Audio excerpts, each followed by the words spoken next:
I had a question. Oh yeah, how's it being in a long distance relationship? Because we've had a long distance we've been in a relationship for how long? 1 year, 7 months. 1 year, 7 months. Now, a lot of people say that's honeymoon period, whatever. I mean, we're different to quite a lot of people. Whether we just them guys, you know what I'm saying? But I say that to say like, no, 1 year, 8 months, not 7 years. 1 year, 8 months. Let's just use more better with the numbers and everything. But like what I love is just our relationship. Like I told her in the hotel room, I said, babe, like we take for granted how peaceful our relationship is. And when I say that, I mean like we take it for granted that a lot of people, especially in a long distance relationship, you can come to a place like this and you're arguing the whole time. Yeah. You know what I mean? Like you're arguing, you're showing moods. Like, of course, don't get us wrong. But what I love about our relationship is you can come and still put down your pride and your ego. And sometimes we actually have those moments. Yeah, we do. Every time our relationship is just... Yeah. Sometimes it's bumpy, but we always make it work. Yeah. Like, we have bumps in the road, and I couldn't really trust you if you don't have bumps in the road. Like, it's part of it, but that's one thing I love. So let me ask you, like, what's it like being in a long distance relationship with me, and how's it been going so far? I feel like at the start of the relationship, it was hard. Guys, I used to cry every time. Every time I talk to Eve, I would cry. I was like, I can't do this. At the same time, I can't leave him because I can't imagine myself with another person. And I know people say every good thing has every beginning has an end. To me, this relationship, the end is death. Get. And I really hope God has blessed this relationship for the end to be death. So, to me, my mind, there's no end in this relationship except when both of us are dead or one of us that another person has to hold. But... Hey, let me ask you a question. Have you ever thought of starting a podcast? I know it's a scary thought at times. Where do I start? What equipment do I use? How do I produce a whole show? Maybe you're someone out there who loves yourself and loves the message in who you are and how you're spreading your unique gifts out to the world. But you just need a platform to do it on. You need a platform for people to be able to go and hear your unique and valuable story and how you're impacting people's lives. Well, here at the Rubasha Family Podcast, we're really proud to be able to use podcasting to change the world.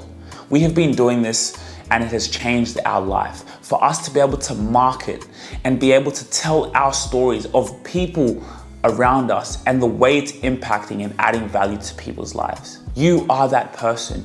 You have that gift. You have that talent. And that gift and talent needs to be seen. It needs to be heard. Your downfalls, your amazing moments, your business needs to reach more people.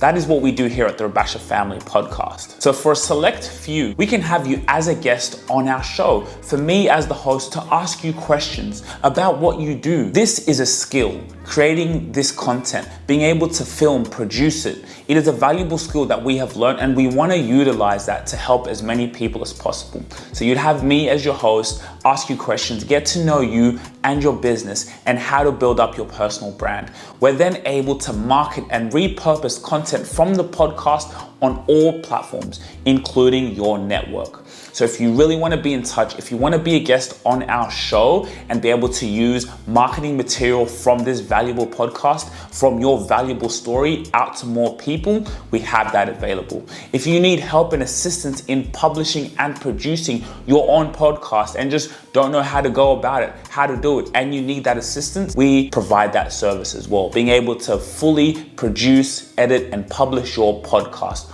on all networks. And maybe you just need a consultation call, some help in order to, how can you go about this strategy? Strategic ways into thinking on how you can use your podcast as a funnel for your business. You could use the podcast as a funnel for your personal brand, for people to know the face, for people to know your amazing story. If just one person can be impacted from your story, that is what matters. This is something that 100, 200 years from now, your legacy will be remembered by. So the link in the bio, there is a form for you to fill out. Go out there, fill out the form, and we'll get you started on how we can help your personal brand today. it was just too hard. Then it was my first ever long distance relationship. So I'm like, how will I do it? Even right now, as we are about to say bye in a couple of hours, I'm just like, bro, what should I do? Like, But now I'm more used to it. Like right now, I'm just like, it's okay. I'll still see him in a few months, so it's fine. I'll just make it work again. Yeah. We're just It's easier now than how it was maybe the first 3 or 4 months in our relationship. But now, it's better. Of course, saying bye is never a good thing at all, even if the relationship is good, is in a better place. But yeah, you just have to do what you gotta do what you gotta do. Right. I feel that, and even for me, you're so right. Like, first times was so hard, but like, and then even with here, like I was telling you, we were talking to Charlotte earlier, like, I didn't even want to think about leaving. I was so in the moment with this beauty. I mean, look at her, just look at her, but her spirit, her personality, family. So every time we're together, we have such a good time. We're in the moment so much that it really truly is spiritual and it's magical. And now when I'm with her, it's more when I'm going back, it's actually inspiring, because I'm like, we come for a week, we see beautiful places like this. We get this in our imagination. You see, this trip for Leticia, it was bigger than what it may seem. This was for her mind to see something different. So when she goes back home, in her imagination, she's going to be seeing the same visual images. She's going to see herself traveling the world. She's going to see herself in transit in this airport. It's going to form in her mind, and then seeing the views and feeling it and feeling it. You know what I mean? And so that's what it was for. If you really enjoyed this video, make sure to click here, and I'm sure you're going to love that one.